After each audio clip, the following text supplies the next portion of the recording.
Le premier matin du début de l'été éclata. Des rayons de soleil perçaient les stores de notre chambre et peignaient de chaudes rayures sur le lit vide à côté de moi. Karine était déjà levée. Après 37 ans de mariage, je connaissais ses habitudes comme ma poche. Le dimanche, elle se levait toujours plus tôt que moi, préparait le café et s'installait sur la terrasse avec sa tablette pour lire l'édition du week-end de la Süddeutsche Zeitung. Je m'étirai et sentis le tiraillement familier dans le bas de mon dos, un souvenir de la partie de tennis de la veille avec mon vieil ami Wolfgang. À 63 ans, je n'étais plus aussi souple qu'avant, mais je me maintenais bien. La retraite, il y a 2 ans, m'avait donné le temps de mieux m'occuper de ma santé. Alors que je descendais les escaliers, j'entendis la voix de Karine à travers la porte-fenêtre de la terrasse entr'ouverte. Elle téléphonait, probablement à Brigitte, sa meilleure amie depuis l'université. J'allais entrer dans la cuisine pour me servir un café quand quelque chose dans sa voix me fit m'arrêter. Un ton inhabituel au feutré, conspirateur. « Non, Brigitte, il n'en a aucune idée, dit-elle doucement. Bien sûr, je me sens mal à cause de ça, mais je ne peux pas arrêter. C'est comme si j'avais de nouveau 20 ans. Ma main se figea en chemin vers la poignée de porte. Quelque chose dans ces paroles alourdit mon cœur. Oui, nous nous sommes retrouvés hier, pendant qu'Herbert était au tennis. Un léger rire suivit. Il croit que j'étais parti faire des courses, puis chez ma sœur. Ces mots me frappèrent comme un coup de poing dans l'estomac. Mes genoux se dérobèrent et je dus me tenir au mur. Ce n'est pas seulement physique, Brigitte. Thomas me comprend d'une manière qu'Herbert n'a jamais fait. Il écoute vraiment, tu sais ? Thomas. Le nom se grava dans mon cerveau. Je ne connaissais aucun Thomas dans notre cercle de connaissances. Non, je ne sais pas combien de temps ça va encore durer. Herbert et moi fêterons notre anniversaire de mariage le mois prochain, 38 ans. Tu imagines ? Ma respiration devint superficielle. Chacun de ces mots était comme un coup de poignard au cœur. Parfois, je pense à tout dire à Herbert, mais je ne peux pas lui faire ça. Et honnêtement, je ne veux pas renoncer à Thomas. Instinctivement, je reculai d'un pas, heurtant la petite table d'appoint dans le couloir. Le vase avec les roses fraîches que je lui avais apportées vendredi vacilla dangereusement. De main tremblante, je le stabilisai. Il faut que j'arrête, Brigitte. Herbert pourrait se réveiller à tout moment. Oui, on se téléphone plus tard. J'entendis qu'elle terminait la conversation. Rapidement et silencieusement, je remontai les escaliers, le cœur battant à tout rompre. Arrivé dans la chambre, je m'assis sur le bord du lit, mes pensées dans un chaos total. L'odeur du parfum de Karine flottait encore dans l'air Chanel numéro 5, le même depuis des décennies.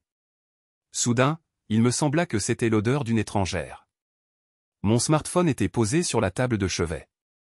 Je le pris, ouvris notre galerie de photos partagées dans le cloud. Des photos de notre dernier voyage au Portugal au printemps. Karine souriait à l'objectif, ses cheveux gris ébouriffés par le vent, ses yeux bleus brillants. Nous avions l'air heureux. Tout cela avait-il été un mensonge ? Je fis défiler l'écran en arrière. Noël avec les enfants et les petits-enfants. Notre garden party au début de l'été dernier. Le 60e anniversaire de Karine. Notre vie, documentée dans des centaines de photos. Une vie que j'avais crue solide et honnête. La porte de la salle de bain s'ouvrit et je tressaillis. Karine se tenait dans l'encadrement de la porte, dans son peignoir bleu clair que je lui avais offert pour son dernier anniversaire. Son visage ne portait aucune trace de culpabilité. « Bonjour, marmotte, dit-elle en souriant. J'ai fait du café. Tu veux déjeuner ? » Je la fixai, incapable de parler. Comment pouvait-elle paraître si normale, si inchangée ? Sa main caressa mon épaule, un geste qui m'aurait réconforté autrefois. Maintenant, il me semblait que c'était un fer rouge sur ma peau. « Herbert ? Tout va bien ? » Sa voix sonnait inquiète, ses yeux scrutaient mon visage. « Oui, dis-je, ma propre voix étrangère à mes oreilles. J'ai juste mal dormi. C'est à cause du tennis. Tu en fais toujours trop avec Wolfgang. » Elle se pencha et m'embrassa sur le front. « Je te prépare ton café préféré. » Quand elle quitta la pièce, je fixai la porte fermée. 37 ans. Presque 4 décennies de confiance, détruites en moins de 5 minutes. Mon smartphone vibra dans ma main. Un message de Wolfgang, comment va ton dos après hier ? Prêt pour une revanche la semaine prochaine ? Tennis. Pendant que je jouais au tennis, ma femme rencontrait un autre homme. La banalité de cette réalisation me frappa de plein fouet. Je me suis levé, suis allé dans la salle de bain et j'ai regardé mon visage dans le miroir. Des cheveux gris, des rides autour des yeux, les traces d'une longue vie. Une vie que j'avais partagée avec Karine. Du moins, c'est ce que je croyais. Qui es-tu? Ai-je murmuré à mon reflet. La question ne s'adressait pas seulement à Karine, mais aussi à moi-même. Car si mon mariage était un mensonge, qu'était donc ma vie? J'ai ouvert le robinet, laissé l'eau froide couler sur mes mains. Le choc a commencé à céder la place à une clarté froide et calculatrice. Je devais en savoir plus. Je devais découvrir qui était ce Thomas, depuis combien de temps cela durait, ce que Karine ressentait vraiment. Les mains tremblantes, je me suis aspergé le visage d'eau. La journée, qui avait commencé si normalement, s'était transformée en cauchemar. Et je savais que plus rien ne serait comme avant. La table du petit-déjeuner était parfaitement dressée, comme tous les dimanches. Des petits pains frais du boulanger du coin, la confiture maison de Karine, l'odeur du café fraîchement infusé. Tout était si normal, si familier et pourtant, j'avais l'impression d'être dans un décor de théâtre. Karine fredonnait doucement en versant du jus d'orange dans des verres. Elle portait une blouse blanche et un pantalon de lin beige, sa tenue dominicale typique. Ses cheveux gris argentés étaient relevés en un chignon lâche. Elle était belle pour ses 61 ans, attirante et pleine de vitalité. Était-ce la raison? Étais-je devenu trop vieux, trop familier, trop ennuyeux? Ta sœur a appelé pendant que tu dormais, ai-je dit nonchalamment, en observant attentivement sa réaction. Je n'ai pas répondu. Karine n'a même pas sourcillé. Ah bon? A-t-elle laissé un message? Non. Mais je croyais que tu lui avais rendu visite hier? Elle a posé le jus d'orange et s'est assise en face de moi. Oui, mais juste brièvement. Elle a probablement oublié de me dire quelque chose. Elle a souri et m'a tendu la corbeille à pain.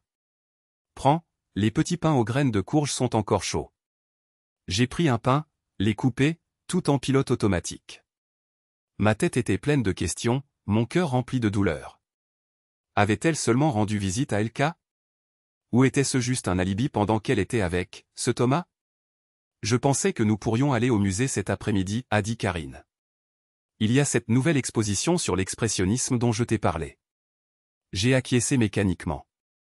L'art avait toujours été la passion de Karine, pas la mienne.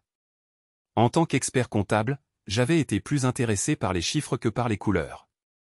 Mais je l'avais toujours accompagnée, j'avais essayé de partager son enthousiasme. Cela n'avait-il pas été suffisant?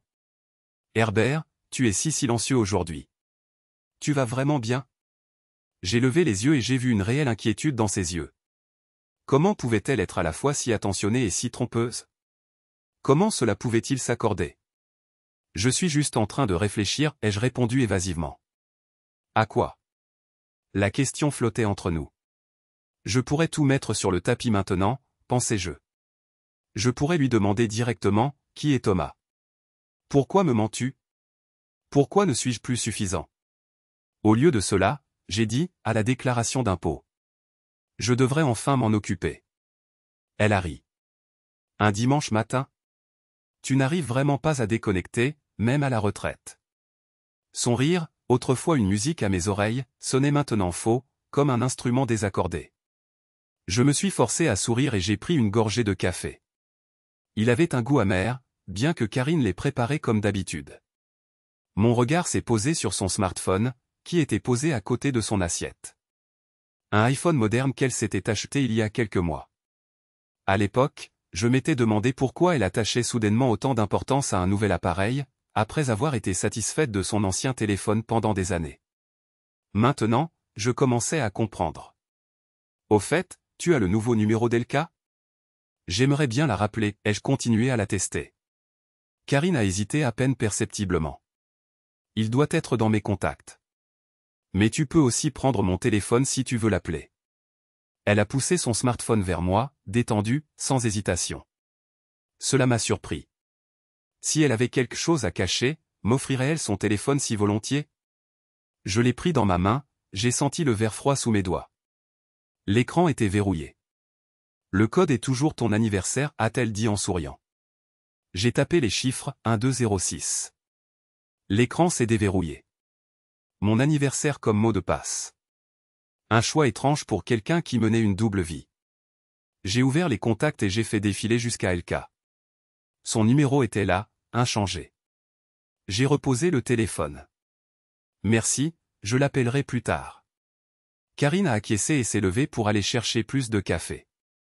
Je l'ai observé se diriger vers la machine à café, ses mouvements aussi familiers que les lignes de ma propre main. Tout ce que j'avais entendu était-il un malentendu? M'étais-je trompé? Non. J'avais entendu ces mots clairement et distinctement. Thomas me comprend d'une manière dont Herbert n'a jamais été capable. La douleur de ces mots brûlait encore dans ma poitrine. Au fait, j'ai téléphoné à Brigitte avant que tu ne te lèves, dit Karine avec désinvolture en me resservant du café. Klaus et elle veulent venir dîner le week-end prochain. Est-ce que ça te conviendrait? Mon cœur s'emballa. Brigitte. La confidente, celle qui savait tout. La complice. Bien sûr, dis-je, m'efforçant d'avoir l'air normal. Content de les revoir tous les deux. Bien, dans ce cas je leur dis que c'est d'accord. Elle se rassit et attrapa le journal qui était sur la table. Oh, regarde, la nouvelle pièce de théâtre dont je t'ai parlé a reçu de bonnes critiques. On devrait peut-être prendre des places. Elle planifiait notre avenir commun, comme s'il n'y avait aucun secret entre nous. Des places de théâtre, des dîners entre amis, des visites de musée, la façade d'une vie conjugale qui fonctionne. Et je jouais le jeu, acquiesçais, souriais même, tandis qu'à l'intérieur de moi, une tempête faisait rage. Après le petit déjeuner, je me retirai dans mon bureau, sous prétexte de vouloir vérifier mes emails. En réalité, j'avais besoin de prendre de la distance, de réfléchir.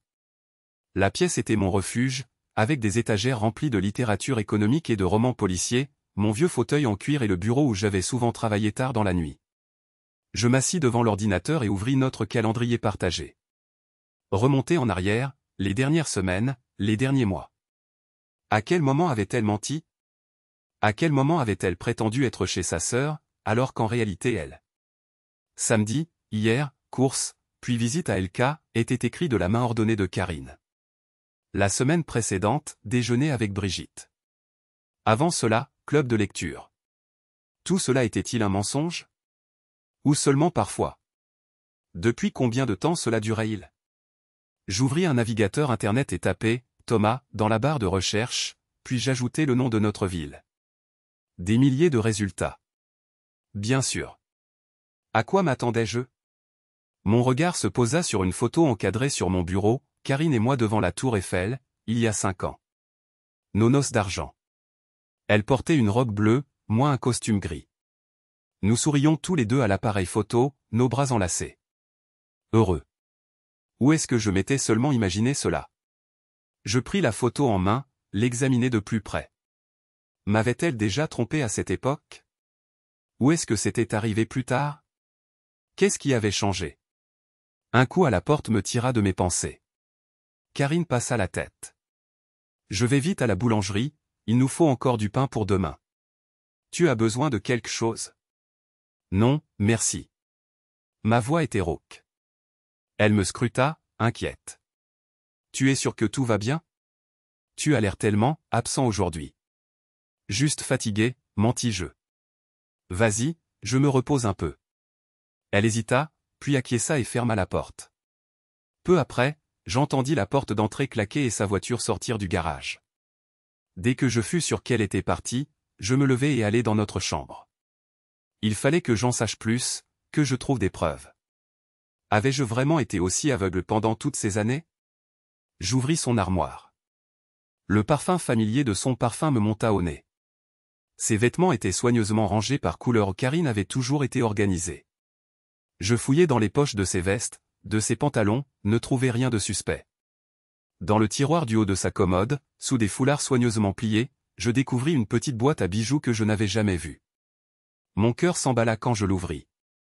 À l'intérieur, il y avait une chaîne en argent avec un petit pendentif en forme de croissant de lune. Un bijou que je ne lui avais jamais offert. Je retournai le pendentif. Quelque chose était gravé au dos, pour toujours, T. T. Thomas.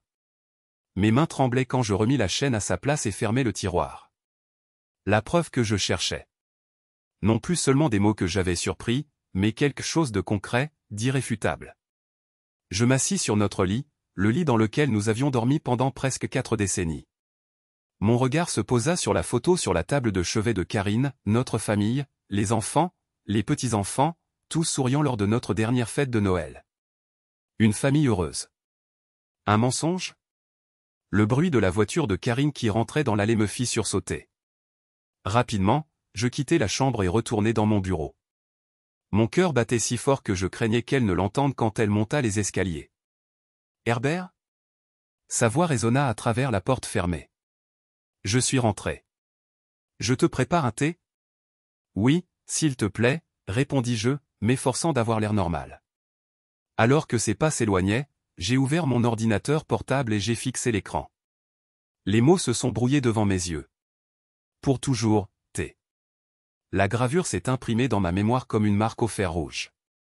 Ma femme, ma partenaire, ma confidente depuis près de 4 décennies, avait un secret. Et j'étais déterminé à le percer à jour, aussi douloureux que cela puisse être. Les jours suivants se sont écoulés comme dans un état second. J'agissais de manière mécanique, vaquant à mes occupations habituelles, discutant de banalités avec Karine, souriant même quand cela semblait approprié. Mais intérieurement, j'étais comme anesthésié, pris au piège entre l'incrédulité et une certitude grandissante. Le mardi matin, j'étais assis dans notre jardin d'hiver, le soleil matinal traversant les grandes fenêtres et réchauffant mes os endoloris. Devant moi, le journal du jour restait non lu. Karine était au yoga, un cours qu'elle suivait 2 fois par semaine depuis des années. Du moins, c'est ce que j'avais toujours cru. J'ai pris ma tablette et j'ai ouvert l'application de notre banque. Les comptes joints que nous avions depuis des décennies. J'ai fait défiler les transactions des derniers mois, à la recherche d'anomalies, de dépenses que je ne pouvais pas identifier. Il n'y avait rien de suspect. Des produits alimentaires, des vêtements, des sorties au restaurant, tout était justifiable. Puis, je me suis souvenu que Karine avait son propre compte dans une banque en ligne depuis environ 1 an pour ma retraite, avait-elle dit à l'époque. Je n'avais jamais eu de raison d'en douter. J'ai reposé la tablette et me suis frotté les yeux. Étais-je devenu paranoïaque? Voyais-je des fantômes là où il n'y en avait pas? Mais le collier avec le croissant de lune et les mots surpris étaient bien réels. Mon smartphone a vibré. Un message de notre fils Tobias, « Salut papa, comment allez-vous? Je suis en déplacement professionnel la semaine prochaine et j'aimerais bien passer vous voir. Bise à maman. » Tobias, 35 ans, notre aîné. Il vivait avec sa famille à Hambourg, nous ne le voyions pas assez souvent. Notre fille Julia, 32 ans, habitait plus près, à Munich, mais elle aussi était très occupée par sa carrière de médecin et ses 2 jeunes enfants. Que allais-je leur dire si mes soupçons se confirmaient? Comment expliquer à ces enfants adultes que leur mère mène une double vie? J'ai répondu à Tobias par un message enjoué, comme si tout allait pour le mieux. Un autre mensonge dans une toile de tromperie qui semblait se tisser autour de notre vie de famille. La porte d'entrée s'est ouverte et Karine est entrée, vêtue de sa tenue de yoga, le tapis sous le bras. Son visage était rouge d'effort, ses yeux brillaient. Elle avait l'air heureuse, plus vivante que d'habitude. Le cours était particulièrement bien aujourd'hui, a-t-elle dit en posant sa bouteille d'eau sur la table. Nous avons appris une nouvelle série d'exercices qui est spécialement conçue pour la colonne vertébrale. Tu devrais vraiment venir avec moi un jour, Herbert. Je l'ai regardée, debout là, pleine d'énergie. Était-ce vraiment le cours de yoga qui la faisait rayonner ainsi? Ou était-ce l'anticipation d'une rencontre avec lui? Peut-être, ai-je répondu, évasif. Tobias m'a écrit. Il passe la semaine prochaine. Oh, comme c'est agréable. Sa joie semblait sincère. Nous devrions préparer quelque chose de spécial. Peut-être son rôti préféré? Elle s'est assise à côté de moi, a pris une gorgée d'eau. Son smartphone a vibré dans son sac. Elle l'a sorti, y a jeté un coup d'œil et l'a posé sur la table, l'écran vers le bas. Qui était-ce, ai-je demandé, m'efforçant d'avoir l'air désinvolte. Juste un message publicitaire, a-t-elle répondu rapidement. Trop rapidement? J'ai acquiescé, comme si je la croyais. Je vais jouer au golf avec Wolfgang cet après-midi, ai-je dit. Une décision spontanée que je venais de prendre. Au golf? Depuis quand tu joues au golf? Elle avait l'air surprise. Wolfgang m'a convaincu d'essayer. Tu sais, depuis son opération de la hanche, il ne peut plus jouer au tennis. Elle a semblé accepter l'explication. C'est bien. Tu devrais sortir plus souvent, essayer de nouvelles choses. Essayer de nouvelles choses. Comme une aventure après près de 4 décennies de mariage? Je vais prendre une douche, a-t-elle dit en se levant. Après, je pourrais nous préparer une salade pour le déjeuner. Quand elle a quitté la pièce, j'ai attrapé son smartphone. Il était verrouillé. Bien sûr. Mais le code était toujours mon anniversaire, non? J'ai tapé les chiffres 1206. L'écran est resté verrouillé. Elle avait changé le code. Mon cœur s'est emballé. Pourquoi ferait-elle cela si elle n'avait rien à cacher? J'ai reposé le téléphone, exactement comme je l'avais trouvé. Puis j'ai appelé Wolfgang. Du golf, a-t-il ri quand je lui ai fait ma proposition. Tu détestes le golf. Tu as toujours dit que c'était un sport pour les vieillards trop faibles pour jouer au tennis. Alors ça tombe bien, ai-je plaisanté à contre-cœur. Tu es libre cet après-midi? Pour toi, toujours, mon ami. Mais qu'est-ce qui se passe? Tu as l'air bizarre. Wolfgang me connaissait trop bien. Nous étions amis depuis l'école, avions fait nos études ensemble, avions été témoins à nos mariages respectifs. Il était la seule personne à qui je pourrais peut-être confier ce que j'avais découvert. Je t'expliquerai plus tard, dis-je à voix basse. C'est compliqué. Maintenant, tu m'inquiètes, Herbert. Est-ce ta santé?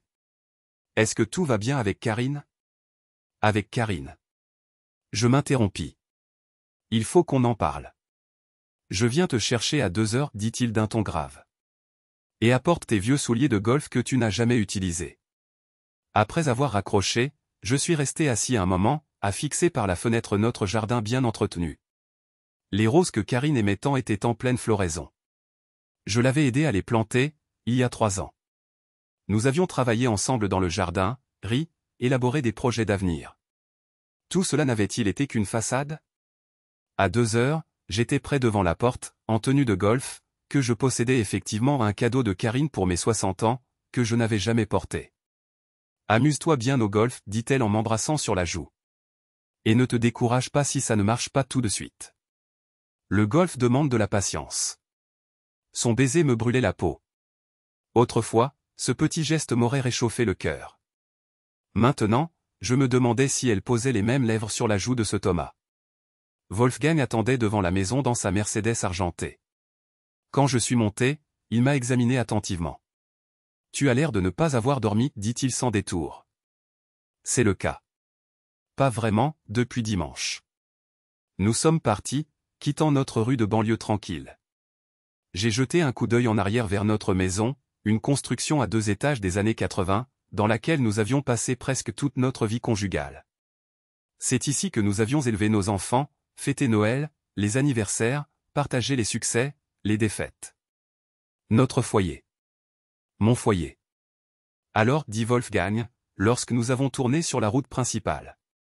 Qu'est-ce qui se passe avec Karine? J'ai pris une profonde inspiration et je lui ai tout raconté. La conversation surprise, la chaîne avec le croissant de lune, le code modifié sur son smartphone. À chaque mot, je me sentais à la fois soulagé et honteux. Soulagé de ne plus être seul avec cette connaissance, honteux parce que j'avais l'impression de trahir Karine alors que c'était elle qui trompait. Wolfgang écoutait en silence, les mains fermement sur le volant. Quand j'eus fini, il soupira profondément. Ça a l'air grave, dit-il finalement. Mais Herbert, tu es sûr? Je veux dire, vous êtes mariés depuis presque 4 décennies. Karine et toi, vous avez toujours été, eh bien, le couple que tout le monde admirait. Je sais, dis-je amèrement. C'est ce que je croyais aussi. Et ce Thomas, tu n'as aucune idée de qui il pourrait être. Je secouai la tête. Personne de notre entourage, autant que je sache. Peut-être quelqu'un de son club de lecture? Ou du yoga? Je ne sais pas. Wolfgang s'engagea sur le parking du club de golf, coupa le moteur. Puis il se tourna vers moi. Qu'est-ce que tu vas faire? La question que je me posais depuis des jours. Que allais-je faire? Je dois en avoir le cœur net, dis-je lentement. Je dois savoir depuis combien de temps ça dure, à quel point c'est grave. Si c'est juste une aventure ou plus. Et si tu le sais? Qu'est-ce qui se passe ensuite? Je fixais à travers le pare-brise les vastes greens du terrain de golf. Des hommes d'un certain âge en pantalon à carreaux balançaient leur club, riaient, profitaient de leur retraite. Une vie que je m'étais aussi imaginée. Avec Karine à mes côtés. Je ne sais pas, avouai-je. Je ne peux pas imaginer une vie sans elle. Mais je ne sais pas non plus si je peux vivre avec quelqu'un qui me trahit de cette façon. Wolfgang posa une main sur mon épaule. Commençons par taper quelques balles. Peut-être que ça t'aidera à te vider la tête. Nous sommes sortis et avons sorti notre équipement du coffre. Le soleil était haut dans le ciel, c'était une journée d'été parfaite. Alors que nous nous dirigions vers le terrain d'entraînement, mon smartphone vibra. Un message de Karine, alors, le golf, ça se passe bien? Ne jette pas ton club si ça ne marche pas, émoticône, clin d'œil. Une plaisanterie innocente, comme nous en avions échangé des centaines. Je fixai le message, incapable de répondre. C'est d'elle, demanda Wolfgang, qui avait remarqué mon regard. J'acquiesçai et rangeai le téléphone. Elle me demande comment se passe le golf. Et qu'est-ce que tu réponds? Rien, pour l'instant. Je ne sais pas quoi dire. Wolfgang soupira. Herbert, je te connais depuis plus de 40 ans. Tu as toujours été le plus rationnel, le plus réfléchi de nous deux. Mais dans cette affaire, tu as besoin de plus que des suppositions et une chaîne avec un croissant de lune. Tu as besoin de faits. Et comment suis-je censé les obtenir? La suivre en secret? Engager un détective privé? Non, dit Wolfgang d'un ton grave. Tu devrais lui parler. J'ai ri amèrement. Et qu'est-ce que je suis censé dire? Au fait, Karine, j'ai surpris ta conversation avec Brigitte à propos de ton amant. Si c'est nécessaire, oui. Mais il y a peut-être une manière moins frontale. Nous sommes arrivés au terrain d'entraînement, et Wolfgang m'a tendu un club. Tiens, essaie. Imagine que la balle, ce sont tous tes doutes. J'ai pris le club, me suis positionné comme il me l'avait montré, et j'ai frappé. La balle a décrit une autre trajectoire au-dessus du green et a atterri quelque part au loin. Pas mal pour un début, m'a complimenté Wolfgang. J'ai senti une partie de la tension me quitter. L'acte physique de frapper, la concentration que cela exigeait, me distrayait momentanément du chaos dans ma tête. Tu sais, a dit Wolfgang, tout en positionnant lui-même une balle, ma sœur a découvert il y a 15 ans que son mari la trompait. Elle l'a vu dans ses historiques de recherche sur l'ordinateur. Et qu'est-ce qu'elle a fait? Elle l'a mis face à ses actes. Il a tout nié jusqu'à ce qu'elle lui montre les preuves. Alors il a avoué qu'il avait une liaison depuis 2 ans. Sont-ils toujours ensemble, ai-je demandé, bien que je connaisse déjà la réponse. Non. Elle a divorcé. Mais, a-t-il ajouté en armant son cou et en envoyant la balle avec précision au-dessus du green, chaque situation est différente. Ma sœur avait alors à peine 40 ans, les enfants étaient encore petits. Vous êtes à un autre stade de votre vie. J'ai pensé à nos enfants adultes, aux petits-enfants, à la maison que nous avions fini de payer ensemble, au voyage que nous voulions encore faire. À presque 4 décennies d'histoire commune. Je dois savoir qui est ce Thomas, ai-je dit avec détermination. Et je dois découvrir à quel point c'est sérieux. Wolfgang a hoché la tête. Alors, mettons au point un plan. Nous avons passé le reste de l'après-midi à frapper des balles de golf et à élaborer des stratégies. Plus tard, assis dans le clubhouse, une bière sans alcool devant nous, j'avais pris une décision. Je vais fouiller dans son téléphone si j'en ai l'occasion, ai-je dit doucement. Et je vais parler à Brigitte. Elle sait tout. Wolfgang a froncé les sourcils. Tu es sûr? Brigitte est la meilleure amie de Karine depuis toujours. Elle ne va pas tout déballer comme ça. Non, mais je connais Brigitte. C'est une menteuse épouvantable. Si je lui pose la question directement, elle se trahira, même si elle ne dit rien. Et qu'en est-il d'Elka? La sœur de Karine? Si Karine avait besoin d'un alibi et prétendait être chez elle. Alors Elka ne sait peut-être rien du tout, ai-je terminé sa phrase. Oui, c'est possible. Je pourrais l'appeler, sous un prétexte. Nous avons élaboré un plan, simple mais potentiellement efficace. J'appellerai Elka et lui demanderai une recette que Karine aurait prétendument obtenue d'elle. Si Elka réagissait avec confusion, ce serait un indice supplémentaire. Lorsque Wolfgang m'a déposé chez moi en début de soirée, je me sentais à la fois épuisé et étrangement déterminé. La douleur était toujours là, la sensation de trahison, mais au moins, maintenant, j'avais un plan. Merci, ai-je dit à Wolfgang en sortant de la voiture. Pour tout. À quoi servent les amis? Il m'a regardé avec sérieux. Mais Herbert, promets-moi une chose, ne précipite rien. Quoi que tu découvres, prends le temps d'y réfléchir avant d'agir. J'ai hoché la tête et refermé la portière. En me dirigeant vers la porte d'entrée, j'ai vu Karine à travers la fenêtre. Elle était dans la cuisine, en train de préparer le dîner, comme tant d'autres soirs. Ma femme. La femme que j'aimais, que je croyais connaître. Mais la connaissais-je vraiment? C'était la question à laquelle je devais répondre dans les jours à venir. Le lendemain matin, je me suis réveillé tôt, bien avant que le réveil ne sonne. Karine dormait encore à côté de moi, sa respiration calme et régulière. J'ai contemplé son visage dans la douce lumière tamisée qui filtrait à travers les rideaux. Les fines rides autour de ses yeux, les cheveux argentés qui se répandaient sur l'oreiller. Le visage que j'avais vu à côté de moi tous les matins depuis presque 4 décennies. Avec précaution, pour ne pas la réveiller, je me suis levé et je suis allé dans la salle de bain.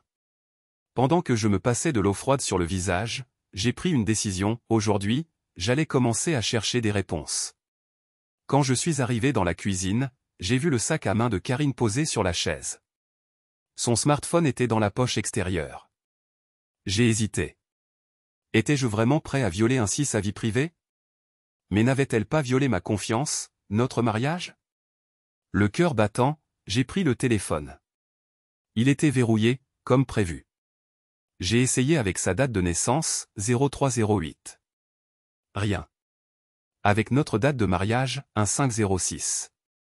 Encore rien. Avec la date de naissance de Tobias, avec celle de Julia. Aucune réaction. Frustré, j'ai reposé le téléphone. À cet instant, j'ai entendu les pas de Karine sur l'escalier. Rapidement, j'ai mis de l'eau à chauffer pour le café et j'ai fait comme si je venais d'arriver dans la cuisine. Bonjour, a-t-elle dit en bâillant. Tu es matinale. Je n'arrivais plus à dormir, ai-je répondu, honnêtement. Elle s'est approchée de moi, a enlacé ma taille et a posé sa tête sur mon épaule. Un geste si familier, si naturel après toutes ces années. J'ai senti mon corps se raidir. Tout va bien, a-t-elle demandé en se détachant pour me regarder en face. Oui, juste fatigué. Le mensonge m'est venu facilement aux lèvres. Trop facilement, peut-être. Avait-elle menti avec autant d'aisance quand elle prétendait être chez sa sœur? Karine a pris son sac à main et en a sorti son smartphone. Je dois appeler Brigitte pour notre dîner du week-end, a-t-elle dit avant de quitter la cuisine. Je suis resté là, à fixer la machine à café qui bouillonnait doucement. Brigitte. La complice. La prochaine étape de mon plan. Après le petit déjeuner, Karine a annoncé qu'elle allait faire des courses. Tu as besoin de quelque chose en particulier, a-t-elle demandé à la porte. Non, merci. J'ai essayé d'avoir l'air désinvolte. Au fait, je voulais appeler Elka pour la recette de la quiche aux oignons qu'elle a faite la dernière fois. Tu as son nouveau numéro. Karine a hésité, à peine perceptiblement. Elka n'a pas fait de quiche aux oignons la dernière fois qu'on y était. C'était du strudel aux pommes. Ah, ai-je dit en essayant d'avoir l'air surpris. Alors je dois confondre. Elle a souri avec indulgence. Toi et ta mémoire. Le numéro est de toute façon enregistré dans mes contacts. Tu veux que je te l'envoie? Oui, s'il te plaît.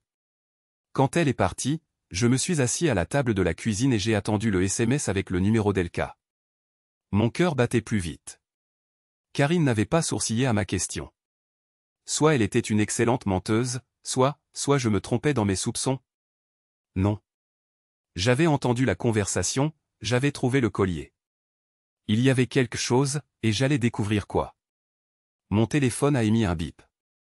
Un message de Karine avec le numéro d'Elka. J'ai fixé les chiffres, me demandant ce que j'allais dire. Puis j'ai composé le numéro. Allô? La voix d'Elka semblait surprise. On se téléphonait rarement. Elka, c'est Herbert. Comment vas-tu? Herbert. Quelle surprise. Je vais bien, merci. Tout va bien chez vous? Oui, tout va pour le mieux. Je me suis raclé la gorge.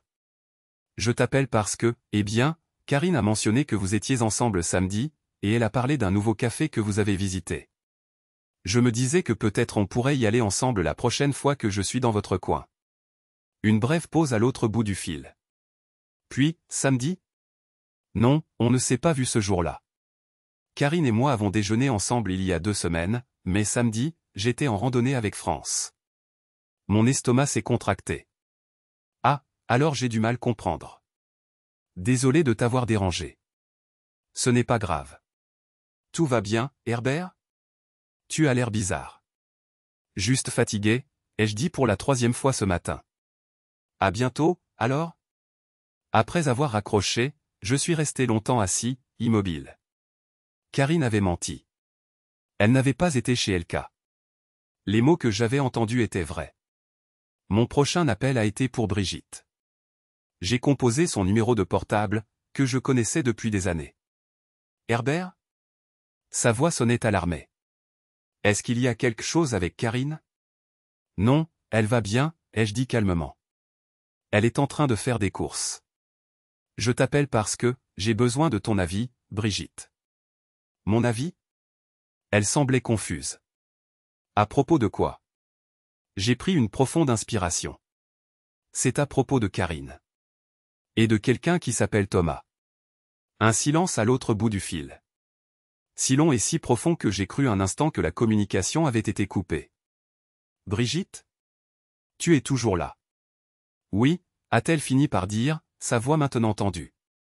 Herbert, je crois que c'est une conversation que tu devrais avoir avec Karine, pas avec moi. Donc, il y a un Thomas. Ma voix tremblait légèrement. Encore une pause. Herbert, s'il te plaît. Je ne peux pas. Ce ne sont pas mes affaires. Depuis combien de temps ça dure, Brigitte? Qui est-ce? Est-ce que c'est sérieux? Je ne peux pas discuter de ça avec toi, a-t-elle dit fermement.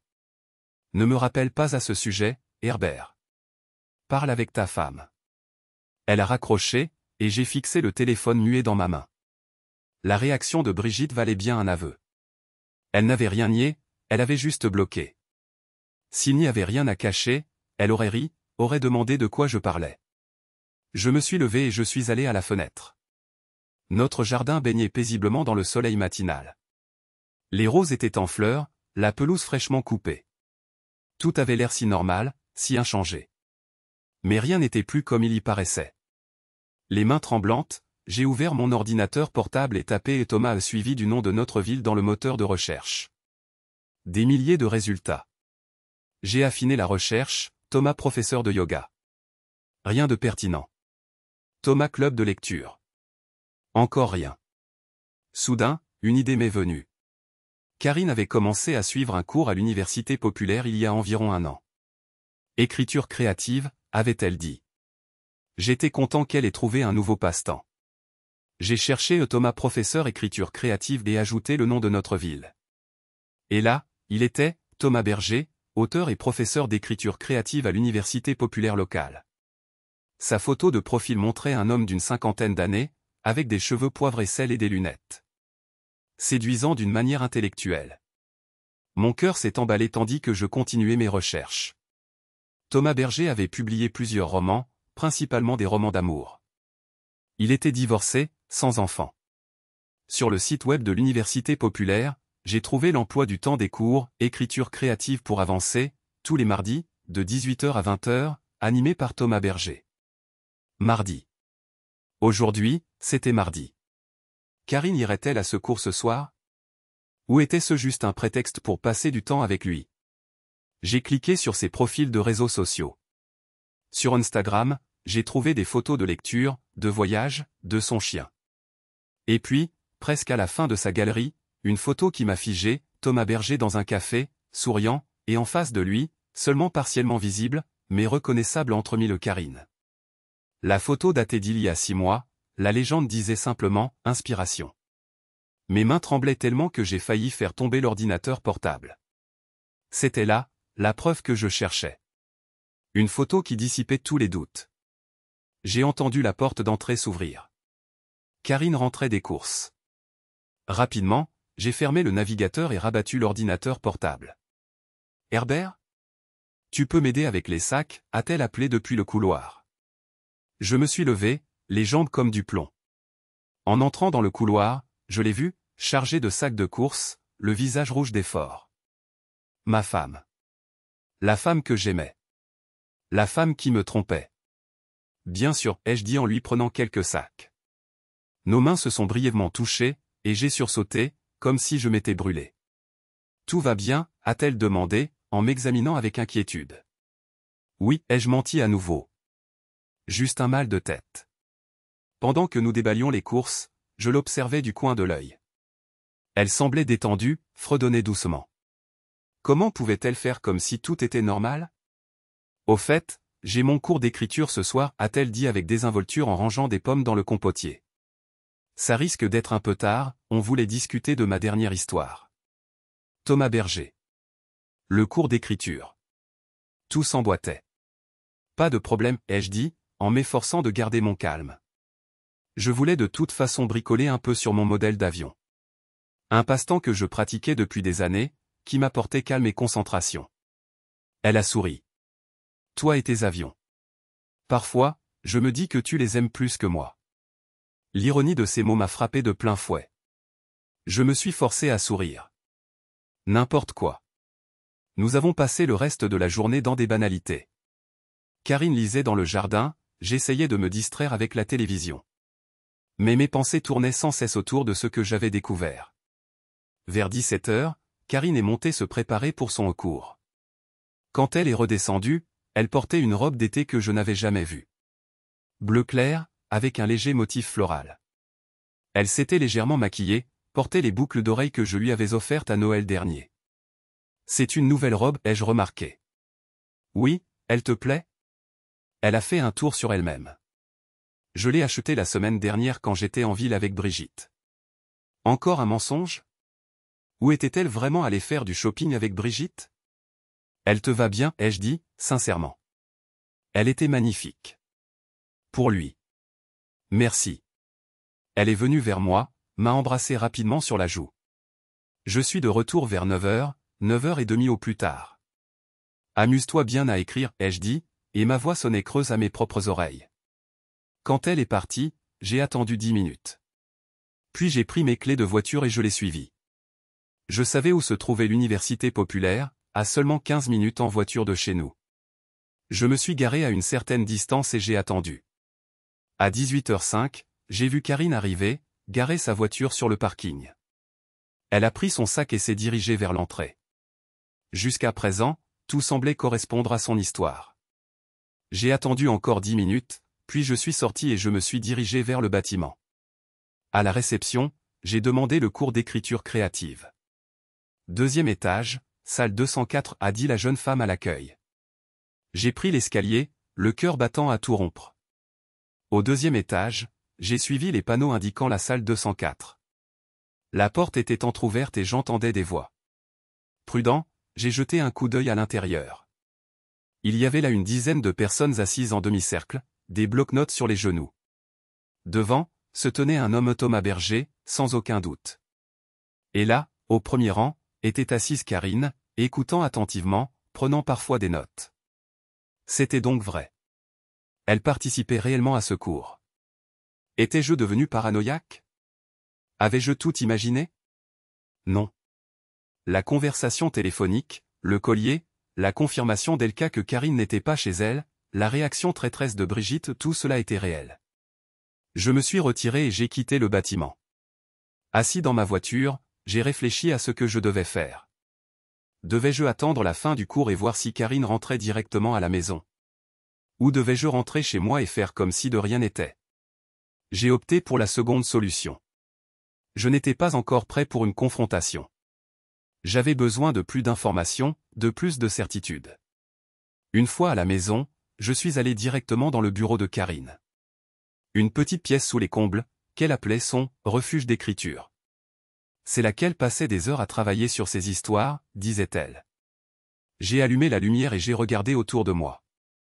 Un bureau bien rangé, une bibliothèque remplie de romans et de guides d'écriture, un fauteuil confortable dans le coin. Tout semblait inoffensif, normal. Son ordinateur portable était posé sur le bureau. Je l'ai ouvert, mais il était également protégé par un mot de passe. Frustré, je l'ai refermé. Puis, mon regard s'est posé sur un tiroir du bureau qui n'était pas complètement fermé. Je l'ai ouvert et j'y ai trouvé une pile de pages de manuscrits. La Lune et moi était écrit sur la première page, et en dessous, un roman de Karin Weber. J'ai commencé à lire, d'abord superficiellement, puis de plus en plus concentré. C'était l'histoire d'une femme dans la soixantaine qui tombe amoureuse de son professeur d'écriture. Les parallèles étaient frappants, même si les noms étaient différents. La protagoniste s'appelait Maria, son mari Heinrich, le professeur Théodore. Avec une horreur croissante, j'ai continué à lire. L'histoire décrivait en détail le développement de la liaison, les rencontres secrètes, les sentiments grandissants. Et elle décrivait également la culpabilité de la protagoniste envers son mari naïf. Un passage m'a particulièrement touché. Maria savait qu'elle blessait Heinrich par ses cachotteries. Mais elle ne pouvait pas s'arrêter. Théodore lui donnait quelque chose qui lui manquait depuis des années, le sentiment d'être vue, pas seulement comme une épouse et une mère, mais comme une femme avec ses propres désirs et rêves. Heinrich l'avait toujours aimée, à sa manière silencieuse et fiable. Mais il n'avait jamais compris que l'amour pouvait être plus que de la routine et de la sécurité. Était-ce ce que Karin pensait vraiment? Que notre mariage n'était fait que de routine? Que je ne la voyais pas? J'ai reposé le manuscrit, mes mains tremblaient. C'était plus qu'une preuve de sa liaison, c'était un aperçu de ses pensées, de ses sentiments, de ses justifications. En quittant le bureau, je me suis senti étrangement calme. L'incertitude qui me tourmentait depuis des jours avait cédé la place à une amère certitude. Karin me trompait, non seulement physiquement, mais aussi émotionnellement. Elle avait trouvé un autre homme qui lui donnait ce que je ne pouvais apparemment pas lui donner. Je suis allé dans notre chambre et j'ai ouvert son armoire. Derrière ses pulls d'hiver, j'ai trouvé un petit sac de voyage. Il contenait une nuisette que je n'avais jamais vue, une bouteille de parfum coûteux, pas son Chanel numéro 5 habituel, et un livre avec une dédicace manuscrite, pour K, qui donne vie à mes mots. Avec amour, T. Chaque nouvelle découverte était comme un coup de poignard au cœur. Je me suis assis sur notre lit, le sac à côté de moi, et j'ai regardé dans le vide. Presque 4 décennies de mariage, 2 enfants, d'innombrables souvenirs partagés et maintenant, ça. À 21h15, j'ai entendu la voiture de Karin dans l'allée. J'ai rapidement remis le sac à sa place et je suis descendu. Quand elle est entrée, j'étais assis dans le salon, un livre à la main que je ne lisais pas. « Bonsoir », dit-elle en souriant. Le cours était intéressant, demandai-je, m'efforçant de paraître normal. Oui, très. Thomas enfin, Monsieur Berger a parlé du développement des personnages aujourd'hui. Fascinant, vraiment. Elle s'est assise à côté de moi sur le canapé. Et toi, tu as bricolé ton avion? Un peu, mentis-je. Je n'étais pas d'humeur. Elle posa sa main sur la mienne. Tu sembles tellement absent ces derniers temps, Herbert. Tout va bien, vraiment? J'ai regardé dans ses yeux bleus, les yeux dont j'étais tombé amoureux il y a près de 40 ans. Pouvais-je la confronter? Maintenant, à cet instant précis? Je suis juste fatigué, dis-je pour la énième fois. Je crois que je vais me coucher tôt. Elle acquiesça, compréhensive. J'arrive dans quelques instants. Je veux juste prendre une douche rapide. Alors qu'elle montait à l'étage, je suis resté assis, les yeux rivés sur mes mains. Demain, pensais-je. Demain, je la mettrai au pied du mur. J'avais suffisamment rassemblé de preuves. Il était temps d'affronter la vérité. Le mercredi matin s'annonça avec un orage qui purifia l'air et abreuvait le jardin d'une pluie fraîche. Je n'avais presque pas dormi, allongé à côté de Karin, comptant ses respirations paisibles, tandis que ma tête était assaillie de pensées chaotiques. Quand je me suis levé, elle dormait encore. Je l'ai observée dans la lumière grise du matin qui filtrait à travers les rideaux. Son visage était si serein, son air si innocent. Était-il possible que je me trompe? Que tous les indices que j'avais recueillis aient une autre explication? Non. Le manuscrit, le sac de voyage, la photo sur Instagram, tout pointait dans la même direction. Karin avait une liaison avec Thomas Berger, son professeur d'écriture. Et aujourd'hui, j'allais la confronter à cette vérité. Je suis descendu et j'ai préparé du café, comme tous les matins. La routine était étrangement réconfortante au milieu de ce chaos émotionnel. Tandis que je mettais la table, j'ai entendu les pas de Karin dans l'escalier. Bonjour, dit-elle en bâillant. Tu es levé depuis longtemps. Un moment, répondis-je en lui tendant une tasse de café. Je n'arrivais pas à dormir. L'orage? Elle prit une gorgée et soupira, satisfaite. Ton café est toujours le meilleur. Je me suis assis en face d'elle à la table de la cuisine. Karine, il faut qu'on parle. Quelque chose dans mon ton l'a alertée.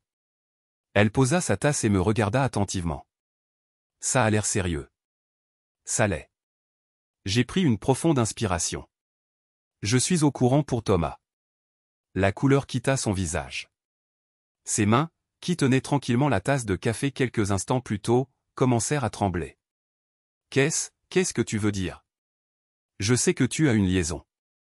Avec ton professeur d'écriture, Thomas Berger. Elle me fixa, les yeux grands ouverts. Herbert, S'il te plaît, l'interrompis-je, plus de mensonges. J'ai vu votre photo sur Instagram. J'ai téléphoné à Elka, qui a confirmé que tu n'étais pas chez elle samedi, comme tu l'as prétendu. J'ai lu ton manuscrit, La Lune et moi. Et j'ai trouvé le sac de voyage dans ton placard, avec le négligé et le livre avec sa dédicace. Elle ferma brièvement les yeux, comme si elle devait encaisser le coup. Lorsqu'elle les rouvrit, je vis des larmes y scintiller. Je suis désolé, dit-elle doucement. Je suis tellement désolé, Herbert. Depuis combien de temps ça dure? Ma voix sonnait étrange à mes propres oreilles, plus calme que je ne me sentais. Elle hésita. Depuis environ 1 an. 1 an. Presque 1/10 de notre mariage. Pendant que je pensais que nous menions une vie heureuse à la retraite, elle menait une double vie. Tu l'aimes? La question que je redoutais le plus. Karine garda un long silence. Puis, je ne sais pas. C'est différent d'avec toi. C'est excitant, nouveau. Il me voit différemment. Différemment de moi. L'amertume dans ma voix était impossible à manquer. Herbert, s'il te plaît, ne me comprends pas mal. Tu es un mari merveilleux, tu l'as toujours été. Mais après toutes ces années, je me sentais invisible. Pas en tant que femme, juste en tant que partie du foyer, partie de la routine. Ces mots m'ont frappé comme des coups de poignard. Était-ce vrai? L'avais-je prise pour acquise, avais-je cessé de la voir vraiment? Pourquoi n'as-tu jamais rien dit, demandai-je. Pourquoi n'as-tu pas parlé avec moi, au lieu de faire ça? Elle secoua la tête, des larmes coulant sur ses joues. Je ne sais pas. Au début, ce n'était que le cours d'écriture. Thomas a reconnu mon talent, m'a encouragé. Puis les conversations sont devenues plus personnelles, et à un moment donné, c'est juste arrivé. Rien n'arrive juste, Karine. Tu as pris des décisions. Tu as choisi de me mentir, de me tromper. Oui, admis-elle. C'est ce que j'ai fait. Et je suis désolé. Tellement désolé. Nous sommes restés assis là, le café refroidissant entre nous, le tic-tac de l'horloge de la cuisine étant le seul bruit dans la pièce. Qu'est-ce qui va se passer maintenant? Demanda-t-elle finalement. Veux-tu que je parte? La question planait entre nous. Le voulais-je? Après presque 4 décennies de mariage, voulais-je vraiment qu'elle parte? Que nous abandonnions tout ce que nous avions construit ensemble? Je ne sais pas, dis-je honnêtement. Je sais juste que je ne peux pas vivre avec quelqu'un qui mène une double vie. Qui me ment, jour après jour. Je comprends. Elle essuya les larmes sur son visage. Que veux-tu que je fasse? Pour commencer, vas-tu continuer à le voir? Elle déglutit difficilement. Je ne sais pas. Je devrais dire non, n'est-ce pas? Ce serait la chose à faire. Mais je ne sais pas si j'en suis capable. Son honnêteté était douloureuse, mais au moins, elle ne mentait plus. Et nous, alors? Notre mariage? Veux-tu le sauver, ou est-il déjà terminé pour toi? Je ne veux pas qu'il soit terminé, dit-elle rapidement. Tu es ma vie, Herbert. Presque 40 ans. Nos enfants, nos petits-enfants, notre maison, tout cela compte énormément pour moi. Mais ce n'est pas suffisant, constatai-je avec amertume. Ce n'est pas que ce n'est pas suffisant. C'est. Elle cherchait ses mots. C'est comme si j'avais redécouvert une partie de moi que j'avais oubliée. Une partie qui est vivante, créative, passionnée. Et je n'ai jamais vu cette partie en toi? Jamais encouragée. Elle se tut, et son silence fut une réponse suffisante. J'ai besoin de temps, dis-je finalement. De temps pour réfléchir. Et je veux que tu partes. Pas pour toujours peut-être, mais pour l'instant. Je ne peux pas être ici avec toi pendant que tu décides si notre mariage vaut la peine d'être sauvé. Elle acquiesça lentement. Je comprends. Je peux aller chez Julia, pour quelques jours. Non. Ma voix était plus ferme que je ne l'avais prévu. Pas chez notre fille. Je ne veux pas que les enfants soient au courant, pas maintenant.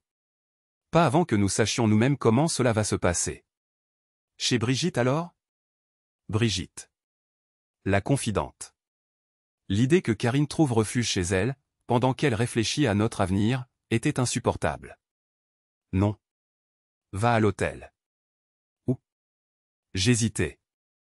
Ou chez lui, si c'est ce que tu veux. Elle tressaillit, comme si je l'avais giflé. C'est injuste, Herbert. Injuste? Je ris amèrement.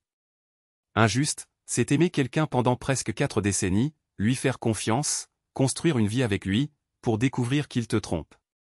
C'est ça, l'injustice, Karine. Elle baissa la tête. Tu as raison. Je suis désolé. Je vais chercher un hôtel. Bien. Je me levai, soudain épuisé par cette conversation. Je vais chez Wolfgang. Quand je reviendrai, je m'attends à ce que tu ne sois plus là. Herbert, s'il te plaît. Est-ce qu'on ne pourrait pas? Pas maintenant, Karine. Je ne peux plus parler maintenant. Je quittai la cuisine, pris ma veste au crochet dans l'entrée et me dirigeai vers la porte. En me retournant, elle se tenait dans l'encadrement de la porte de la cuisine, des larmes coulant sur son visage.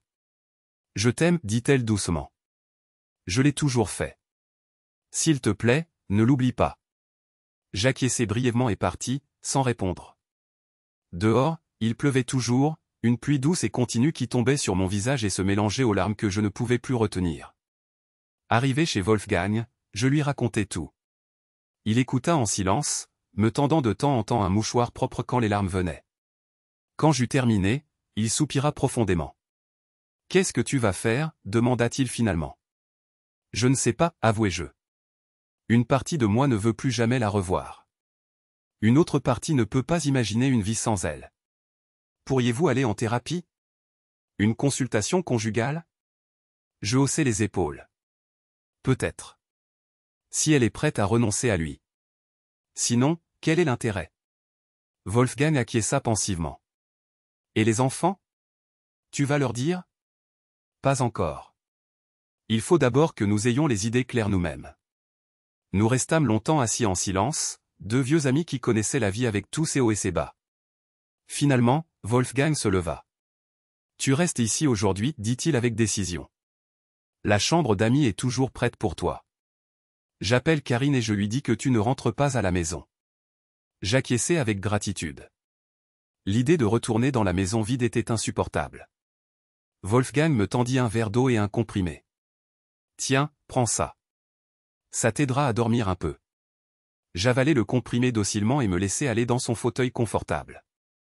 L'épuisement des derniers jours, les nuits blanches, la tension émotionnelle au tout me rattrapait, et je sentis mes yeux devenir lourds. Merci, murmurai-je avant que le sommeil ne m'emporte. Pour tout.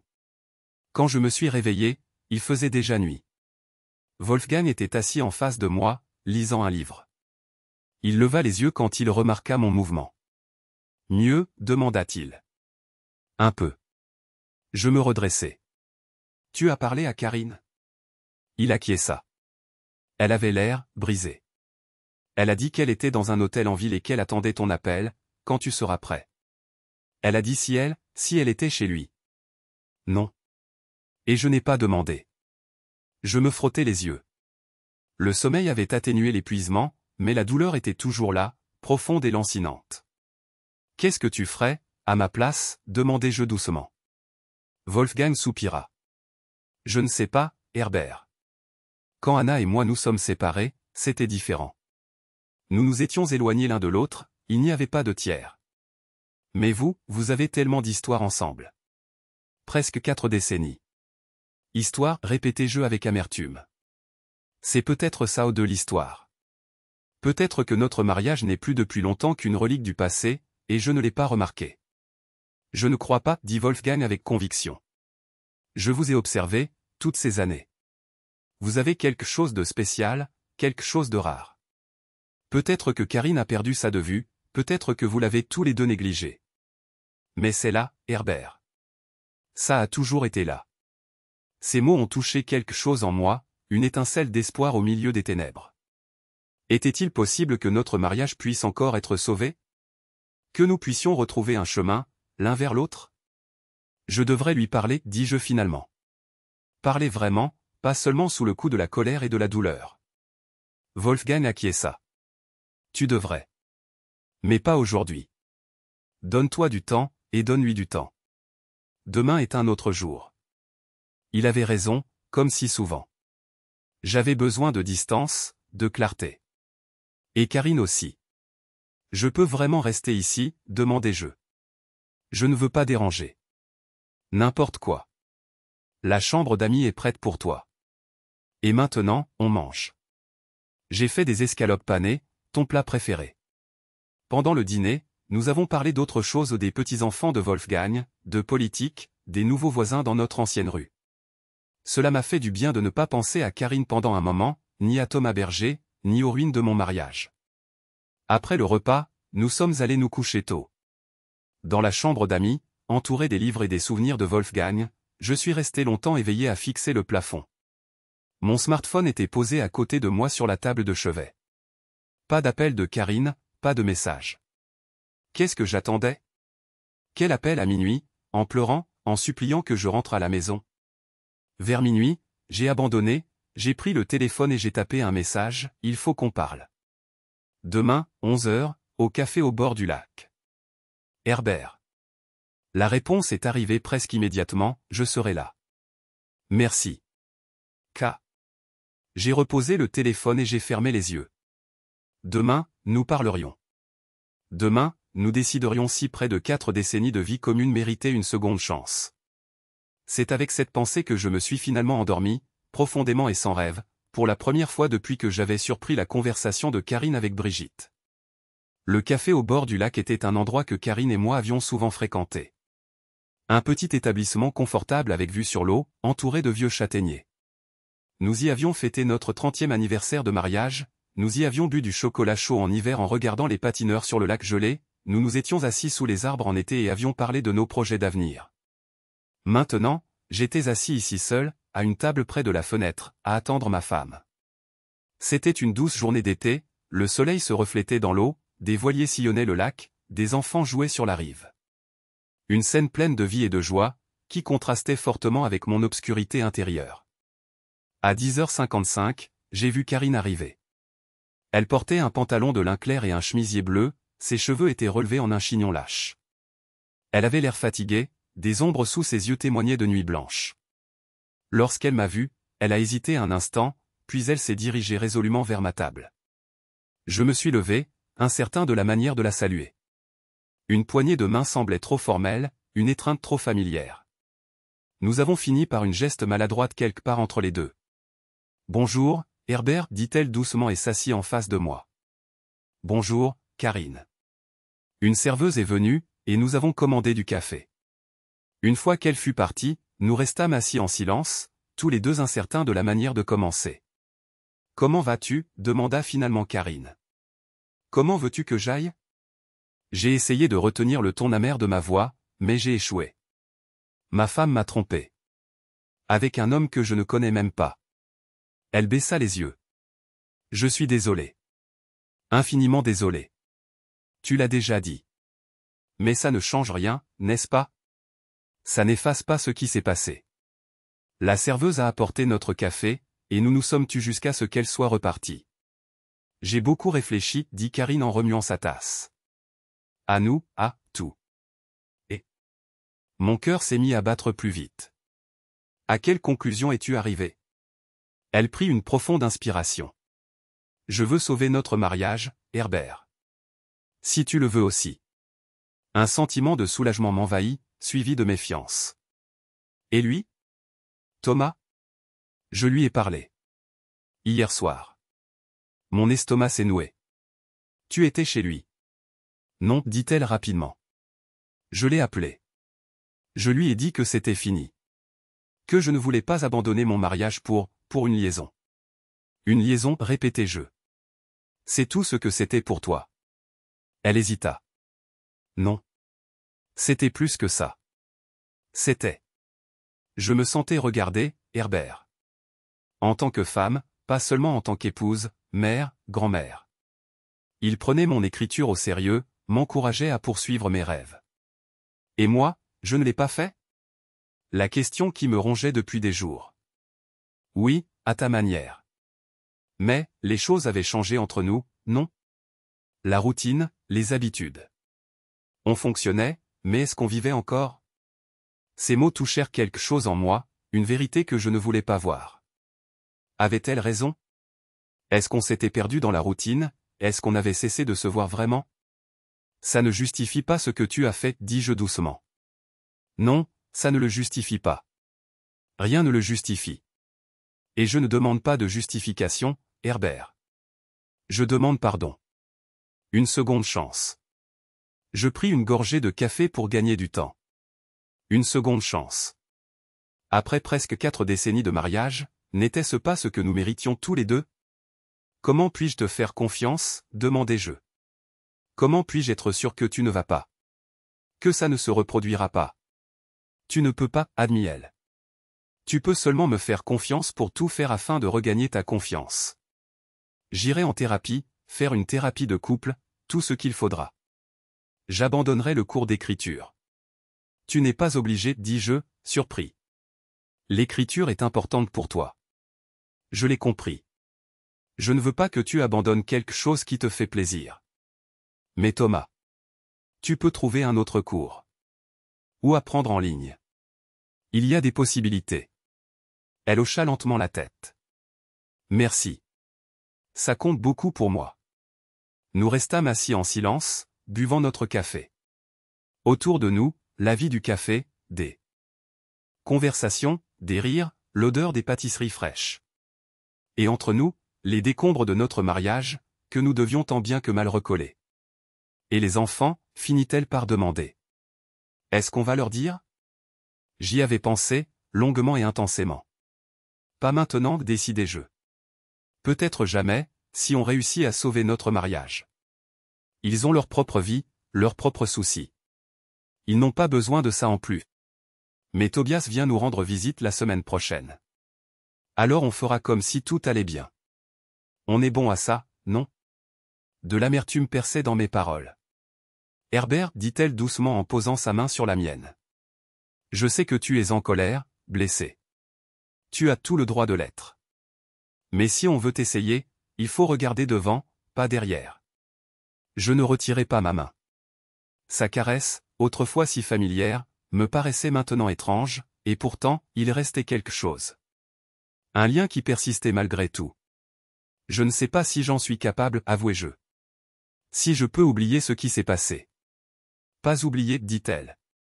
Pardonner, peut-être, un jour. Et recommencer à zéro. Recommencer à zéro. À 63 ans, après presque 4 décennies de mariage. Était-ce possible? J'ai besoin de temps, dis-je finalement. Je ne peux pas tout de suite. Je ne peux pas simplement faire comme si rien ne s'était passé. Bien sûr. Elle hocha la tête, compréhensive. Je peux rester à l'hôtel aussi longtemps que tu auras besoin. Non. La décision fut spontanée, mais elle me sembla juste. Rentrer à la maison. On a une chambre d'amis. Tu peux dormir là-bas, pour l'instant. On vit dans la même maison, mais, séparément, pendant un certain temps. L'espoir s'alluma dans ses yeux. Vraiment? Tu ferais ça? Pour presque 4 décennies de mariage? Oui, je ferais ça. Elle sourit, un sourire tremblant, les yeux embués de larmes. Merci, Herbert. Je ferai tout pour regagner ta confiance. Tout. J'acquiesçai, pas tout à fait convaincu, mais prêt à essayer. On devrait prendre rendez-vous avec un conseiller conjugal. Je crois qu'on a besoin d'une aide professionnelle. Je m'en occupe, dit-elle avec empressement. Aujourd'hui même. Nous terminâmes notre café, payâmes et quittâmes le café. Dehors, sous la chaude lumière du soleil, nous restâmes debout côte à côte, indécis. Je viens avec toi, tout de suite, demanda-t-elle, hésitante. Si tu veux. J'ai la voiture de Wolfgang, on peut rentrer ensemble. Le trajet jusqu'à la maison se déroula en grande partie dans le silence. Karine regardait par la fenêtre, je me concentrais sur la route. Lorsque nous nous engageâmes dans notre allée, je ressentis un étrange mélange de soulagement et de tension. Notre maison. L'endroit où nous avions vécu tant d'années, heureux, du moins je le croyais. L'endroit où notre mariage s'était brisé et où nous allions maintenant essayer de le reconstruire. J'irai chercher mes affaires à l'hôtel plus tard, dit Karine en descendant de la voiture. Si ça ne te dérange pas. Bien sûr. Nous entrâmes dans la maison, et je sentis immédiatement à quel point elle était différente. La familiarité était toujours là, mais recouverte de quelque chose de nouveau, d'incertain. Nous étions deux étrangers dans notre propre foyer. Je vais nous préparer à déjeuner, proposa Karine. Tu dois avoir faim. Ce serait gentil, dis-je en allant dans le salon tandis qu'elle disparaissait dans la cuisine. Je m'assis sur le canapé et sortis mon smartphone. Un message de Wolfgang, alors, comment ça s'est passé? Tout va bien pour toi. J'ai répondu, elle rentre à la maison. On essaie. Je t'en dirai plus tard. Puis je me suis adossé et j'ai fermé les yeux. Était-ce la bonne décision? Existait-il seulement une bonne décision dans une telle situation? Je pensais à nos enfants, à Tobias et Julia, à nos petits-enfants. Aux photos de famille sur la cheminée, aux souvenirs de vacances, aux Noëls passés ensemble. À toutes ces années que nous avions partagées, les hauts et les bas que nous avions traversés ensemble. Et je pensais à l'avenir, incertain devant nous. Pourrions-nous vraiment recommencer à zéro? Pourrais-je jamais lui faire à nouveau entièrement confiance? De la cuisine me parvenaient les bruits familiers de Karine en train de cuisiner. Le cliquetis des casseroles, le sifflement de l'eau, le crépitement de l'huile chaude. Des bruits du quotidien qui prenaient soudain un sens nouveau. Mon smartphone vibra de nouveau. Un message de Tobias, « Salut papa, j'ai hâte d'être à la semaine prochaine. Je dois apporter quelque chose ?» J'ai répondu, « Seulement toi, mon grand. On a hâte de te voir. » Un mot simple qui, maintenant, semblait si compliqué. Karine cria depuis la cuisine, « C'est prêt. » Je me suis levé et je suis allé la rejoindre. Elle avait préparé une simple salade et cuit des omelettes, un de mes plats préférés. Nous nous sommes assis à la table de la cuisine, l'endroit où nous avions partagé tant de repas. Tobias a écrit, dis-je en mangeant. Il a hâte d'être à la semaine prochaine. C'est bien. Elle sourit timidement. Ce sera bien de le voir. Oui. J'ai pris une bouchée de mon omelette. C'était bon, familier. Karine, je dois te demander quelque chose. Elle leva les yeux, l'inquiétude dans le regard. Oui. Pourquoi? La question qui me torturait depuis des jours. Pourquoi lui? Pourquoi quelqu'un d'autre, tout court? Elle posa sa fourchette et réfléchit longuement avant de répondre. Ce n'était pas prévu, Herbert. C'est juste, arrivé. Thomas prenait mon écriture au sérieux, il m'encourageait. Nous avons parlé de livres, d'idées, pendant des heures. Et à un moment donné, il me regardait comme tu me regardais avant. Comme si j'étais la chose la plus intéressante au monde. Ces mots m'ont profondément touché. Et je ne le fais plus? Pas de la même façon. Nous sommes devenus familiers, trop familiers peut-être. Nous avons cessé de vraiment nous voir. Ça va dans les deux sens, Karine. M'as-tu vraiment vu ces derniers temps? Mes intérêts, mes pensées? Elle resta silencieuse, surprise par ma question. Tu as raison, dit-elle finalement. Je t'ai considéré comme acquis, tout comme toi tu l'as fait pour moi. Nous nous sommes tous les deux perdus dans la routine. Mais il n'y en a qu'un de nous qui a trouvé un amant, dis-je avec amertume. Oui. Elle baissa les yeux. Et c'était mal, tellement mal. J'aurais dû te parler, au lieu de faire ça. Nous avons continué à manger en silence. La tension entre nous était presque palpable, mais il y avait aussi autre chose, une étincelle de compréhension, peut-être même d'espoir. J'ai pris rendez-vous avec le docteur Becker, dit Karine finalement. Pour lundi, 15 heures. C'est un conseiller conjugal, très recommandé. Si cela te convient. Lundi, c'est bon, dis-je. Merci de t'en être occupé. Après le repas, je l'ai aidé à faire la vaisselle, une routine quotidienne qui semblait maintenant étrangement formelle. Nos mains se touchaient de temps en temps, et à chaque fois, je me reculais légèrement, comme si je m'étais brûlé. Je vais chercher mes affaires à l'hôtel, dit Karine, quand nous avons fini. Ça ne te dérange pas? Bien sûr que non. Tu veux que je t'accompagne? Non, je peux le faire. Il n'y a pas grand-chose. Elle hésita. Merci, Herbert. D'être prêt à essayer. J'acquiesçai d'un signe de tête. Presque 4 décennies, Karine. On ne jette pas ça comme ça.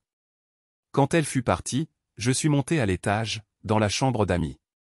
C'était une pièce petite mais confortable, que nous utilisions habituellement pour les invités de passage.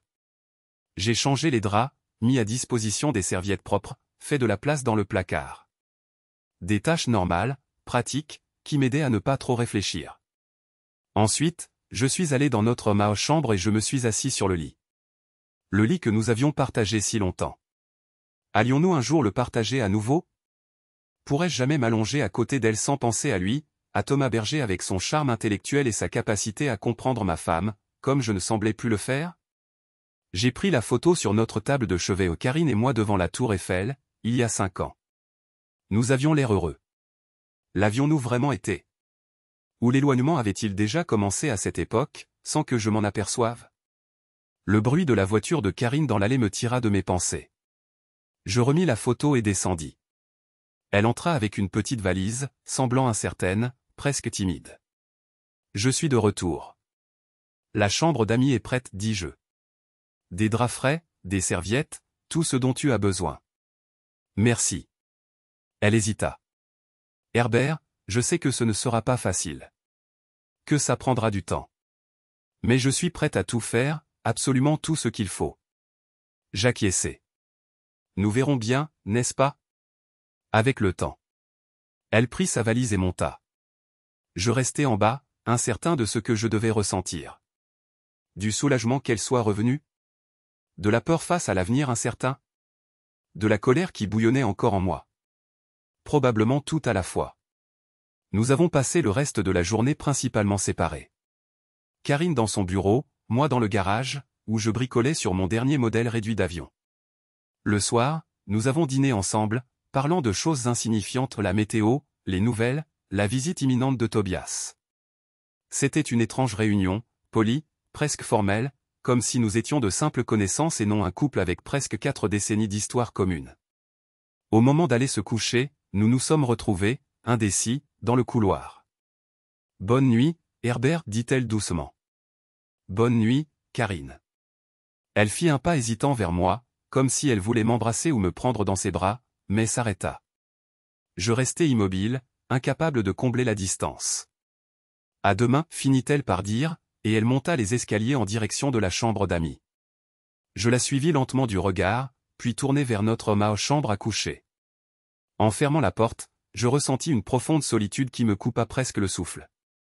Pour la première fois depuis des jours, j'allais dormir dans notre lit, seul. Je me suis allongé, fixant le plafond. La place à côté de moi était vide, froide. Le parfum de Karine flottait encore dans les oreillers, sa chemise de nuit était pliée sur son oreiller, comme toujours. De petits signes de sa présence qui ne faisaient qu'accentuer son absence. Allions-nous y arriver? Pourrions-nous sauver notre mariage, après tout ce qui s'était passé? Je ne savais pas. Mais j'étais prêt à essayer. Pour presque 4 décennies de vie commune. Pour l'amour qui, malgré tout, était encore là, quelque part au fond de moi. Avec cette pensée, je fermai les yeux et essayai de dormir, seul dans le lit que nous avions partagé si longtemps.